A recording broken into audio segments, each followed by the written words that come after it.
آج جناب صدیق اکبر رضی اللہ عنہ کے احادیث مبارکہ سے چند فضائل آپ حضرات کی خدمت میں عرض کرنا چاہتا ہوں۔ اللہ کریم سے دعا ہے اللہ کریم قرآن و سنت کی روشنی میں گفتگو کرنے کی توفیق عطا فرما دے۔ میرے محترم بھائیوں اور دوستوں،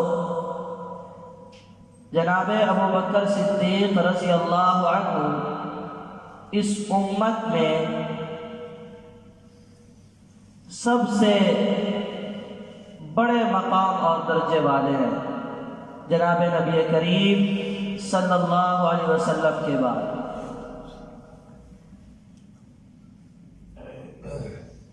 ابو جحیفہ رحمہ اللہ وہ کہتے ہیں میں نے خود جناب علی رضی اللہ عنہ کو یہ فرماتے ہوئے سنا کہ حضرت فرما رہے تھے الا اخبرکم بخیر هذه الامة بعد نبیها، اے لوگو کیا میں تمہیں اس شخص کے بارے میں نہ بتلا دوں جو اس امت کے نبی کے بعد سب سے بہتر شخص ہے؟ تو پھر کہنے لگے ہوا ابو بکر، اس امت میں سب سے بڑا مقام حضور نبی کریم صلی اللہ علیہ وسلم کے بعد اللہ نے جناب ابو بکر صدیق رضی اللہ عنہ کو عطا فرمایا۔ پھر کہنے لگے جناب علی بن ابی طالب رضی اللہ عنہ الا اخبرکم بخیر هذه الامة بعد ابی بکر، کیا میں تمہیں ابو بکر رضی اللہ عنہ کے بعد جو اس امت کا سب سے بہتر فرد ہے اس کا نہ بتلا دوں؟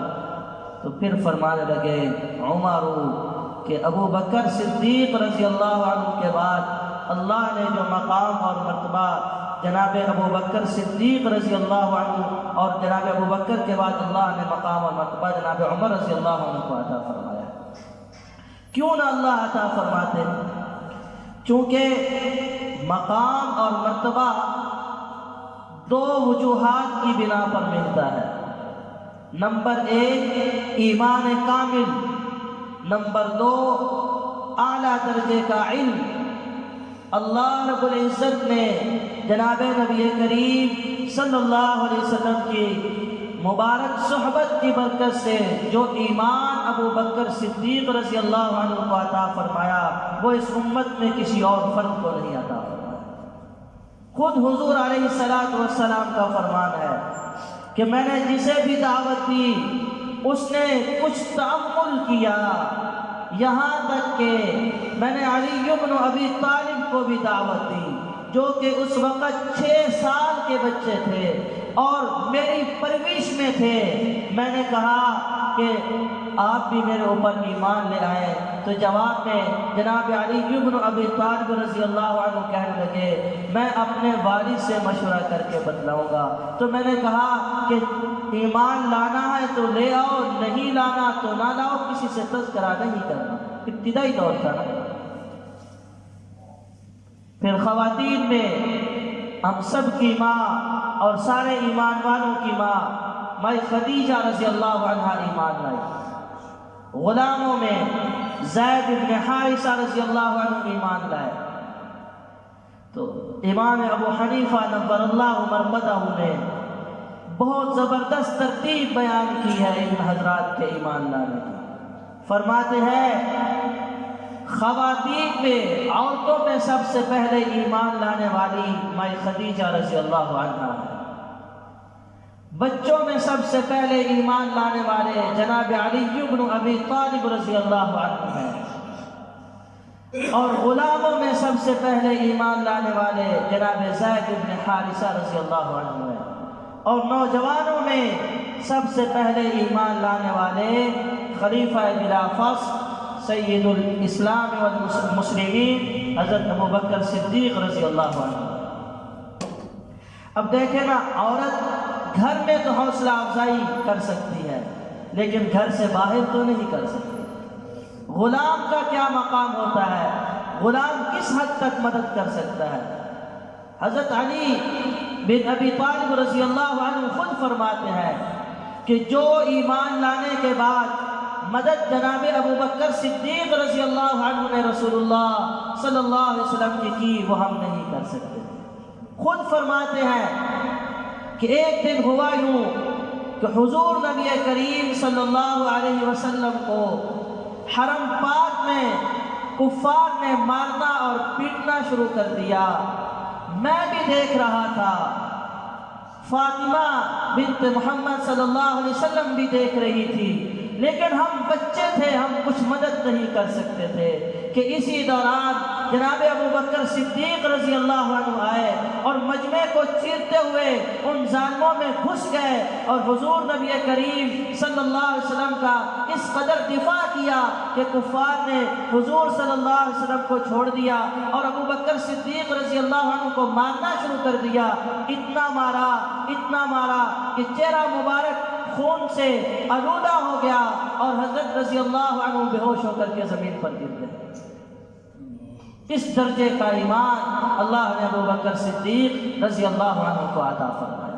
تو ایمان بھی اعلیٰ درجے کا۔ اب 38 سال کی عمر میں شادی شدہ تھے جب حضرت ابو بکر صدیق رضی اللہ عنہ ایمان لائے اور مالدار لوگوں میں حضرت کا شمار تھا، تو اس حیثیت سے بھی بہت بڑے معاون بنے دعوت کے کام کو پھیلانے میں۔ اور اللہ رب العزت نے جناب ابو بکر صدیق رضی اللہ عنہ سے صرف یہ نہیں کہ حضرت نے ایمان قبول کیا، بلکہ حضرت کا ایمان متعدی تھا، خود بھی ایمان لائے اور مزید لوگوں کو ایمان میں لانے کے لیے دعوت بھی دیتے تھے اور محنت بھی کرتے تھے۔ وہ 10 صحابہ کرام رضوان اللہ عنہم اجمعین جنہیں جناب نبی کریم صلی اللہ علیہ وسلم نے دنیا ہی میں جنت کی خوشخبری سنائی، ان میں 6 افراد ایسے ہیں جو جناب ابو بکر صدیق رضی اللہ عنہ کی دعوت پر مسلمان ہوئے ہیں۔ عثمان بن عفان رضی اللہ عنہ کتنے بڑے صحابی ہیں اور تیسرے نمبر کے خلیفہ ہیں ایمان والوں کے۔ حضرت ابو بکر صدیق دعوت دے کر کے حضور علیہ السلام کی خدمت میں لے کر کے آتے ہیں۔ طلحہ بن زبیر، ابو عبیدہ بن جراح، سعد بن ابی وقاص، کتنے بڑے بڑے حضرات ہیں جن کو دعوت دے کر ابو بکر صدیق رضی اللہ عنہ حضور علیہ السلام کے دربار میں لا رہے ہیں۔ تو ایمان اعلیٰ درجے کا، تو جب ایمان اعلیٰ درجے کا تو پھر مقام بھی سب سے بلند اللہ نے اس امت میں جناب ابو بکر صدیق رضی اللہ عنہ کو عطا فرمایا۔ اور علم بھی اللہ نے، نبی صلی اللہ علیہ وسلم تو نبی تھے نا، امتیوں میں علم بھی اللہ نے حضرت ابو بکر صدیق رضی اللہ عنہ کو بقیہ سارے امتیوں سے زیادہ عطا فرمایا۔ بخاری شریف کی روایت ہے، حضور علیہ السلام وفات سے 4 روز قبل ظہر کی نماز کے لیے مسجد شریف میں تشریف لائے۔ جسد اطہر بخار کی وجہ سے سخت گرم تھا، یہاں تک کہ حضور نبی کریم صلی اللہ علیہ وسلم نے اپنے سر مبارک پر ایک پٹی بھی باندھی ہوئی تھی، کپڑا بھی باندھا ہوا تھا درد کی وجہ سے، اور حضور صلی اللہ علیہ وسلم نے اپنے جسد اطہر پر چادر بھی اوڑھی ہوئی تھی۔ جناب عبداللہ ابن مسعود رضی اللہ عنہ کہتے ہیں کہ میں نے چادر کے اوپر سے ہاتھ لگایا، تب بھی سیک اور گرمی باہر نکل رہی تھی، تو ہم نے عرض کیا یا رسول اللہ صلی اللہ علیہ وسلم آپ کو اتنا سخت بخار ہے؟ تو آپ صلی اللہ علیہ وسلم نے جواب میں ارشاد فرمایا کہ ایک نبی کو 2 امتیوں کے برابر بخار ہوتا ہے۔ ہمیں تعجب ہونے لگا، تو آپ صلی اللہ علیہ وسلم نے ارشاد فرمایا اس میں تعجب کی کیا بات ہے، اللہ پھر اجر بھی دوہرا عطا فرماتے ہیں۔ تو بخار کے ساتھ ظہر کی نماز پڑھائی۔ نماز پڑھانے کے بعد حضور نبی کریم صلی اللہ علیہ وسلم خطبہ ارشاد فرمانے لگے۔ یہ آپ صلی اللہ علیہ وسلم کا زندگی کا آخری خطبہ تھا۔ اس کے بعد رسول اللہ صلی اللہ علیہ وسلم نے کوئی خطبہ ارشاد نہیں فرمایا، بالکل آخری خطبہ۔ ظہر کی نماز کا وقت جمعرات کا دن، کیونکہ پیر والے دن رسول اللہ صلی اللہ علیہ وسلم کی وفات ہوئی اور جمعرات ظہر کی نماز میں آپ تشریف لائے، تو خطبے میں ارشاد فرمانے لگے ان اللہ عز و جل خیر عبدا بین الدنیا والآخرہ فاختار الآخرہ. اللہ رب العزت نے اپنے ایک بندے کو دنیا اور آخرت میں رہنے کا اختیار دیا کہ وہ آخرت میں آنا چاہتے ہیں یا دنیا میں رہنا چاہتے ہیں. فاختار الآخرہ، انہوں نے آخرت کو اختیار کیا.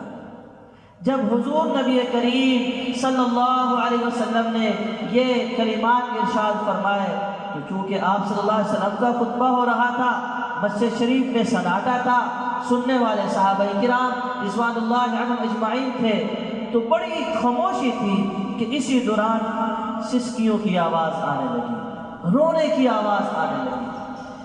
دیکھا تو وہ رونے والے شخص جناب ابوبکر صدیق رضی اللہ عنہ تھے. صحابہ کرام رضوان اللہ عنہم اجمعین کہتے ہیں ہمیں بڑا تعجب ہوا کہ آپ صلی اللہ علیہ وسلم نے یہی تو فرمایا ہے کہ اللہ نے اپنے ایک بندے کو دنیا اور آخرت میں رہنے کا اختیار دیا، تو اس پر حضرت ابوبکر صدیق رضی اللہ عنہ کیوں رونے لگ گئے؟ تو جواب میں جناب صدیق اکبر رضی اللہ عنہ نے کہا کہ یہ رسول اللہ صلی اللہ علیہ وسلم خود ہیں. جب حضرت کی رونے کی آواز رسول اللہ صلی اللہ علیہ وسلم کے مبارک کانوں تک پہنچی تو آپ صلی اللہ علیہ وسلم نے خطبے کا سارا موضوع ہی تبدیل فرما دیا. اب محبت دیکھیں نا، زندگی کا آخری خطبہ ہے، قیامت تک آنے والے انسانوں کے لیے اللہ رب العزت نے حضور نبی کریم صلی اللہ علیہ وسلم کو نبی اور رسول بنا کر کے بھیجا ہے. آپ صلی اللہ علیہ وسلم کے بعد اس دنیا میں کوئی نبی پیدا ہو ہی نہیں سکتا کسی بھی درجے میں، لیکن اس کے باوجود آخری خطبے میں جب اپنے محبوب کو روتے ہوئے دیکھا تو سارے خطبے کا موضوع ہی تبدیل فرما. فوراً رسول اللہ صلی اللہ علیہ وسلم نے جناب صدیق اکبر رضی اللہ عنہ کے فضائل بیان کرنے شروع فرما دیا. اٹھائے حدیث مبارکہ کی کتابیں، آپ صلی اللہ علیہ وسلم کا جمعرات کی ظہر کی نماز کا خطبہ آپ پڑھیں تو آپ کو اس میں فضائل سیدنا صدیق اکبر رضی اللہ عنہ ہی ملیں گے. ارشاد فرمانے لگے آپ صلی اللہ علیہ وسلم لا یبقین باب فی المسجد الا باب ابی بکر. مسجد شریف کے ارد گرد گھر تھے صحابہ کرام رضوان اللہ عنہم اجمعین کے، ان کے جو مین دروازے تھے وہ باہر گلی کی طرف سڑک کی طرف کھلتے تھے، لیکن مسجد شریف کی طرف صحابہ کرام رضوان اللہ عنہم اجمعین نے چھوٹی چھوٹی کھڑکیاں رکھی ہوئی تھیں، خوخہ عربی میں کہتے ہیں. تو آپ صلی اللہ علیہ وسلم نے ارشاد فرمایا جناب ابوبکر صدیق رضی اللہ عنہ کے خوخہ کے علاوہ بقیہ ساری کھڑکیاں بند کر دی جائیں. آج بھی باب السلام کے ساتھ والا جو دروازہ ہے اس کے اوپر لکھا ہوا ہے باب الصدیق، اور اس کے اوپر چھوٹا سا یہ بھی لکھا ہوا ہے ہذہ خوخۃ ابی بکر رضی اللہ عنہ. یہاں پر حضرت ابوبکر صدیق رضی اللہ عنہ کے گھر کی کھڑکی تھی جو آپ صلی اللہ علیہ وسلم نے بند نہیں کروائی. اور پھر رسول اللہ صلی اللہ علیہ وسلم نے ارشاد فرمایا لو كنت متخذا خلیلا فی الارض، اگر میں دنیا میں کسی کو خلیل بناتا. اور ایک روایت میں ہے جناب نبی کریم صلی اللہ علیہ وسلم نے ارشاد فرمایا لو كنت متخذا خلیلا سوى اللہ، اگر میں اللہ کے علاوہ کسی کو خلیل بناتا لاتخذت ابا بکر خلیلا، تو میں ابو بکر کو اپنا خلیل بنا لیتا. خلیل کسے کہتے ہیں؟ خلیل خلال سے نکلا ہے. خلال خلل کو کہتے ہیں. خلل درمیانے وقفے کو کہا جاتا ہے، وسط کو کہا جاتا ہے، درمیان کو کہا جاتا ہے. جو دل کے کسی بھی کونے میں بستا ہے اسے خلیل کہا جاتا ہے. ایک اللہ کے خلیل تھے، ایک اللہ کے رسول کے خلیل تھے.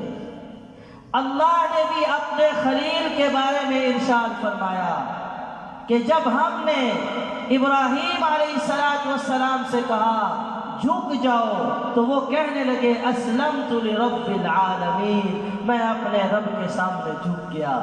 اور محمد رسول اللہ صلی اللہ علیہ وسلم نے بھی جب اپنے خلیل سے فرمایا کہ میرے اوپر ایمان لے آؤ، انہوں نے بھی بلا تأمل فوراً دعوت کو قبول کیا اور ایمان لیا۔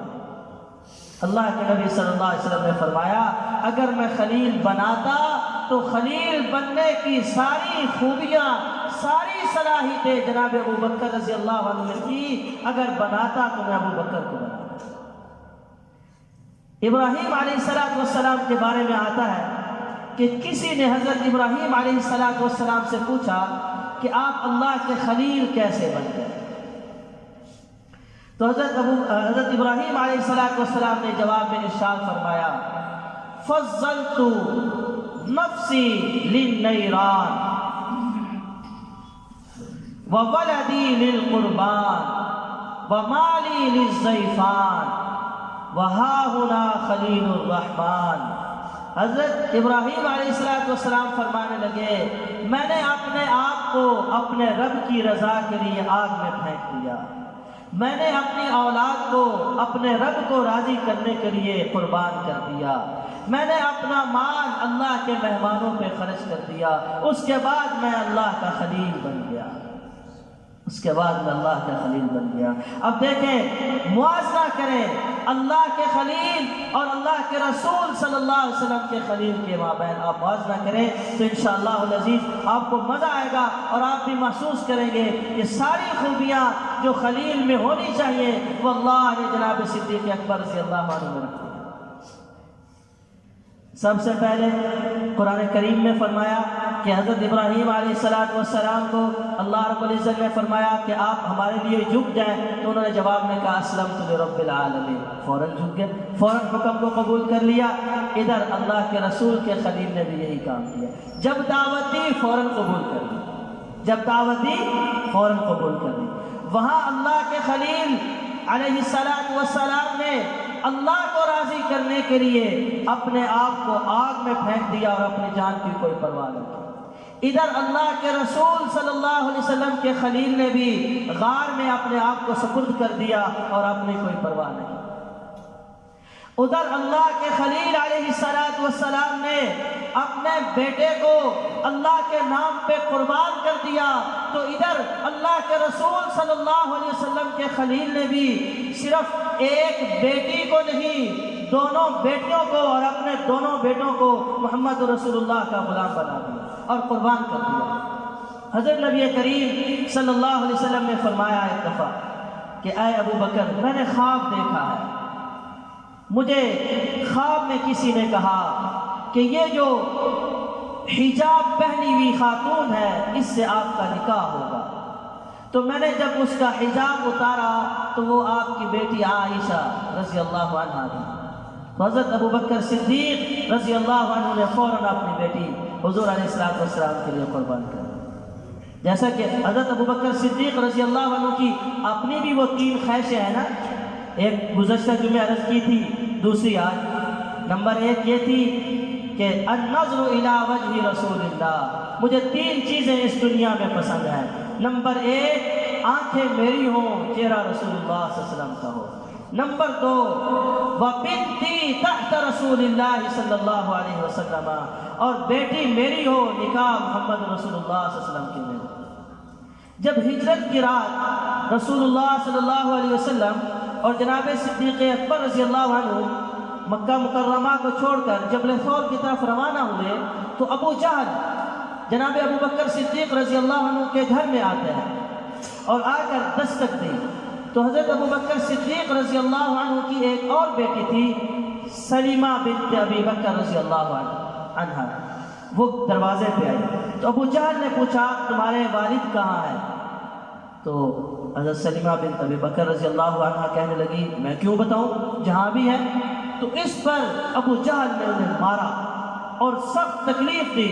آتا ہے کتابوں میں کہ حضرت کے چہرہ انور زخمی ہو گیا اور دروازے کی دوسری جانب جا کر کے گرا، اور پھر شام کو کھانا بھی لے کر غار میں پہنچنا تھا، شام کے وقت کھانا تیار کیا، کھانا جب مٹکے میں ڈال لیا، اب مٹکے کو باندھنے کے لیے وسائل کی قلت کی وجہ سے کوئی کپڑا نہیں تھا کہ جس سے مٹکے کا اوپر سے منہ بند کیا جا سکے، تو حضرت رضی اللہ عنہ کی بیٹی نے اپنی اوڑھنی اتاری اور اس کو ایک طرف سے پھاڑا اور اس سے اس مٹکے کا منہ باندھا اور اپنے چہرے کو چھپا کر کے کھانا لے کر کے چلی گئی کہ کہیں میرے والد میرے چہرے کے زخموں کو نہ دیکھیں۔ جب وہاں پر جاتی ہے تو حضرت ابوبکر صدیق رضی اللہ عنہ نے تو نہیں دھیان دیا، لیکن رسول اللہ صلی اللہ علیہ وسلم نے چہرہ دیکھ لیا اور فرمایا کیا ہوا آپ کے چہرے پر؟ تو پھر انہوں نے واقعہ آگے ابو جہل کا سنا دیا۔ تو میرے محترم بھائی اور دوستو، ہم میں سے اکثر کی بیٹیاں بھی ہوگی، بہنیں بھی ہوگی، کوئی والد برداشت کرتا ہے کہ میری بیٹی کو سگا بھائی منہ پہ تھپڑ مارے، کوئی والد برداشت کرتا ہے کہ میرا بھائی یعنی میری بیٹی کا چاچا میری بیٹی کے چہرے پہ تھپڑ مارے، کوئی کتنا ہی قریبی کیوں نہ ہو اپنی بیٹی کے چہرے پہ اس کے ہاتھوں تھپڑ مروانے کے لیے کوئی تیار نہیں، لیکن ابوبکر صدیق رضی اللہ عنہ کی قربانی پہ قربان جاؤں، اپنی بیٹی کے چہرے پہ حضور صلی اللہ علیہ وسلم کی محبت میں تھپڑ لگے ہوئے دیکھ کر فوراً کہنے لگے الحمدللہ، اے اللہ تیرا شکر ہے کہ تو نے مجھے بھی اور میری اولاد کو بھی رسول اللہ کی خدمت کے لیے قبول فرمایا۔ ادھر اللہ کے خلیل علیہ السلام اپنی اولاد قربان کرتے ہیں، ادھر اللہ کے رسول صلی اللہ علیہ وسلم کے خلیل اپنی اولاد کو قربان کرتے ہیں۔ پھر مال کی باری آتی ہے، حدیث مبارکہ میں آتا ہے، جناب نبی کریم صلی اللہ علیہ وسلم نے ارشاد فرمایا ان من امن الناس علی فی صحبتہ ومالہ ابا بکر، سب سے زیادہ میرے اوپر جس نے مال کے ذریعے سے احسان کیا ہے وہ ابوبکر صدیق رضی اللہ عنہ۔ حدیث مبارکہ میں آتا ہے، جناب نبی کریم صلی اللہ علیہ وسلم نے ارشاد فرمایا ما نفعنی مال ابی بکر، مجھے جتنا نفع جناب ابو بکر کے مال نے دیا ہے اتنا نفع کسی اور کے مال نے نہیں دیا۔ جب حضور صلی اللہ علیہ وسلم نے یہ کلمات ارشاد فرمائے فبکا ابو بکر، تو ابو بکر رضی اللہ عنہ رونے لگے اور عرض کرنے لگے یا رسول اللہ هل انا ومالی لکا، اے اللہ کے رسول صلی اللہ علیہ وسلم میں بھی اور میرا مال بھی ہم تو سب آپ ہی کے لیے ہے۔ ترمذی شریف کی روایت اس بات کی دلیل بنتی ہے، حضرت عمر بن خطاب رضی اللہ عنہ راوی ہے، فرماتے ہیں کہ جب بھی دیکھتا جس میدان میں بھی دیکھتا ابو بکر صدیق رضی اللہ عنہ میرے سے آگے نکل جاتے تو میری بڑی کوشش رہتی کہ میں کسی طرح سے نیکی میں ان سے آگے بڑھ جاؤں۔ ایک دفعہ رسول اللہ صلی اللہ علیہ وسلم نے ہمیں ارشاد فرمایا کہ بھئی اپنا مال صدقہ کرو، ضرورت ہے مال کی۔ تو جناب عمر رضی اللہ عنہ کہتے ہیں دوستوں کو تو دوستوں کے حال معلوم ہوتے ہیں نا، مجھے پتا تھا کہ میرے ہاں مال زیادہ ہے، ابو بکر صدیق رضی اللہ عنہ کے ہاں مال تھوڑا ہے، تو آج میں آگے بڑھ جاؤں گا۔ کہتے ہیں میں جلدی جلدی گھر آیا، اپنے مال کو سمیٹا اور رسول اللہ صلی اللہ علیہ وسلم کی خدمت میں لے کر چلا گیا۔ میرا مال مقدار میں زیادہ تھا، میں حضور صلی اللہ علیہ وسلم کی خدمت میں بیٹھا ہوا تھا کہ جناب ابو بکر صدیق رضی اللہ عنہ تھوڑا سا مال اٹھا کر کے آ رہے تھے، میں دیکھ کر خوش ہو گیا کہ آج میں ابو بکر سے آگے نکل گیا، لیکن ادھر سوال کا انداز ہی تبدیل ہو گیا۔ جناب نبی کریم صلی اللہ علیہ وسلم نے ارشاد فرمایا یا عمر ما ابقیت لأہلک، اے عمر اپنے گھر والوں کے لیے کتنا چھوڑ کے آئے ہو؟ میں نے عرض کی مثلہ، اے اللہ کے رسول صلی اللہ علیہ وسلم جتنا یہاں لایا ہوں اتنا ہی گھر والوں کے لیے چھوڑ کے آیا ہوں۔ جب ابو بکر صدیق رضی اللہ عنہ حاضر ہوئے تو اللہ کے نبی صلی اللہ علیہ وسلم نے ارشاد فرمایا یا ابا بکر ما ابقیت لأہلک، اے ابو بکر اپنے گھر والوں کے لیے کیا چھوڑا ہے؟ جواب میں جناب ابو بکر رضی اللہ عنہ عرض کرنے لگے اللہ و رسولہ، اللہ اور اس کے رسول کا نام چھوڑ کے آیا ہوں، میں تو اپنی دیواروں پر بھی ہاتھ پھیر کے آیا ہوں کہ کہیں کوئی دیوار میں لگائی ہوئی سوئی ہی نہ بچ جائے، اور صرف یہیں پر بس نہیں کی، اپنے جسم پہ پہنے ہوئے کپڑے بھی اتار دیے اور دروازے پہ لٹکے ہوئے ٹاٹ کا لباس پہن کر یا رسول اللہ وہ سارا مال آپ کی خدمت میں لے کر چلا۔ تو حضرت عمر رضی اللہ عنہ کہنے لگے، یہ دیکھ کر میں نے کہا فلا اسابقہ ابدا، میں کبھی بھی ابو بکر سے آگے نہیں بڑھ سکتا۔ اپنا مال بھی اللہ کے نبی صلی اللہ علیہ وسلم پر اس طرح سے خرچ کیا۔ اور پھر اور بھی موازنہ ہے وقت کی قلت کی وجہ سے، پھر جو انعام اللہ نے اپنے خلیل علیہ السلام کو عطا فرمایا، وہی انعام اللہ کے رسول صلی اللہ علیہ وسلم نے اپنے خلیل کو عطا فرمایا۔ جب حضرت ابراہیم علیہ السلام سے قربانیاں لی پھر آخر میں فرمایا انی جاعلک للناس اماما، ہم آپ کو سارے لوگوں کا امام بناتے ہیں۔ اور جب حضور صلی اللہ علیہ وسلم ظہر کی نماز میں 4 روز قبل جمعرات والے دن تشریف لائے بخار کے ساتھ، ظہر کی نماز پڑھائی، خطبے میں جناب ابو بکر صدیق رضی اللہ عنہ کے فضائل بیان فرمائے، پھر گھر تشریف لے گئے۔ پھر عصر میں حضور صلی اللہ علیہ وسلم تشریف لائے، عصر کی نماز پڑھائی، پھر مغرب میں تشریف لائے، مغرب کی نماز پڑھائی۔ جب عشاء کا وقت ہوا تو آپ صلی اللہ علیہ وسلم تشریف نہ لا سکے۔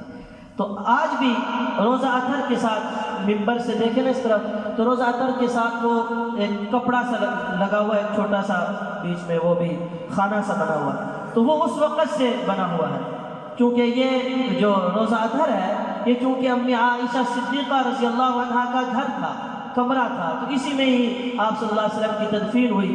تو پھر جب دوبارہ تعمیر کی گئی تو تقریباً ان نشانات کو کافی حد تک برقرار رکھا گیا۔ تو اس روشن دان سے حضرت بلال رضی اللہ عنہ نے عرض کی الصلاۃ، اے اللہ کے رسول صلی اللہ علیہ وسلم نماز کا وقت ہو گیا ہے۔ چونکہ آپ صلی اللہ علیہ وسلم کی طبیعت ناساز تھی، اس لیے تشریف نہ لا سکے تھے، تو آپ صلی اللہ علیہ وسلم نے شاہ فرمایا وضو کرواؤ۔ تو جب وضو کروایا گیا تو ابھی وضو اپنے اختتامی مراحل میں تھا کہ آپ صلی اللہ علیہ وسلم پر غشی طاری ہو گئی۔ پھر کچھ وقت کے بعد ہوش آیا، پھر ارشاد فرمایا کیا لوگوں نے نماز پڑھ لی ہے؟ عرض کی گئی اے اللہ کے رسول نہیں، آپ کا انتظار ہو رہا ہے۔ فرمایا وضو کرواؤ۔ پھر وضو کے لیے ہاتھ بڑھایا، جب وضو اختتامی مراحل میں پہنچا تو اللہ کے حبیب صلی اللہ علیہ وسلم پر پھر غشی طاری ہو۔ 3 دفعہ ایسے ہی ہوا، اور آپ صلی اللہ علیہ وسلم کو جب ہوش آتا تو فرماتے کیا نماز پڑھ لی ہے لوگوں نے؟ عرض کی گئی یا رسول اللہ نہیں پڑھی گئی۔ تو جب تیسری مرتبہ ایسے ہوا تو اللہ کے نبی صلی اللہ علیہ وسلم نے ارشاد فرمایا مروا ابا بکر فلیصلی بالناس، ابو بکر کو کہہ دو لوگوں کو نماز پڑھا دیں۔ ادھر اللہ نے اپنے خلیل کو لوگوں کا امام بنایا، ادھر اللہ کے رسول صلی اللہ علیہ وسلم نے اپنے خلیل کو لوگوں کا امام بنایا۔ نتیجہ دونوں نے امامت پر آ کر کے ختم کر دیا۔ پھر 17 نمازیں جناب ابو بکر صدیق رضی اللہ عنہ نے آپ صلی اللہ علیہ وسلم کی زندگی میں رسول اللہ کے مصلی پاک پہ کھڑے ہو کر کے پڑھائے۔ ایک دفعہ آپ صلی اللہ علیہ وسلم کو کچھ افاقہ ہوا، صحت کچھ بہتر ہوئی، تو آپ صلی اللہ علیہ وسلم باہر تشریف لائے حجرہ پاک سے، تو حضرت ابو بکر صدیق رضی اللہ عنہ کو بھی محسوس ہو گیا کہ آپ صلی اللہ علیہ وسلم تشریف لا چکے ہیں، اور دوسری جانب سے صحابہ کرام نے بھی کوئی آواز دی، تو حضرت ابو بکر صدیق رضی اللہ عنہ کھسک کر پیچھے ہونے لگے، تو آپ صلی اللہ علیہ وسلم نے ارشاد فرمایا مکانک یا ابا بکر، اپنی جگہ پہ کھڑے رہو اے ابو بکر۔ یہاں پر خلافت کی دلیل مل گئی کہ حضور صلی اللہ علیہ وسلم نے پھر یوں نہیں فرمایا میری جگہ پہ کھڑے رہو، آپ کوئی بھی حدیث مبارکہ کی کتاب اٹھاؤ یہی کلمات ملیں گے کہ آپ صلی اللہ علیہ وسلم نے ارشاد فرمایا مکانک یا ابا بکر۔ مصلی رسول اللہ کا تھا، لیکن اللہ کے رسول صلی اللہ علیہ وسلم نے آخری دفعہ اپنے مصلی پہ اپنے خلیل کو کھڑا کر کے دکھا دیا۔ اور ترمذی شریف میں آتا ہے جب پیر والے دن رسول اللہ صلی اللہ علیہ وسلم کی وفات ہوئی تو آپ صلی اللہ علیہ وسلم نے فجر کی نماز کے وقت اسی روشن دان سے چہرہ انور باہر نکالا، اور صحابہ کرام فرماتے ہیں ہمیں ایسے لگا جیسے قرآن کریم کے صفحات ہمارے سامنے کھل گئے ہوں۔ فتبسم رسول اللہ صلی اللہ علیہ وسلم، حضرت ابو بکر نماز پڑھا رہے تھے، صحابہ کرام ابو بکر رضی اللہ عنہ کے پیچھے نماز پڑھ رہے تھے، آپ صلی اللہ علیہ وسلم یہ نقشہ دیکھ کر کے مسکرانے لگے، اور صحابہ فرماتے ہیں اگر چند لمحات رسول اللہ صلی اللہ علیہ وسلم وہیں پہ رکتے تو ہم سب محبت میں نماز ہی توڑ دیتے، کتنا خوبصورت منظر بن گیا، لیکن رسول اللہ صلی اللہ علیہ وسلم نے پھر چہرہ انور کو واپس لوٹا دیا۔ تو یہ تھا وہ مقام اور مرتبہ جو حضور صلی اللہ علیہ وسلم کی نظر میں جناب صدیق اکبر رضی اللہ عنہ کا تھا۔ اللہ کریم ہم سبھی کو صحابہ کرام رضوان اللہ علیہم اجمعین کی محبت نصیب فرما دے۔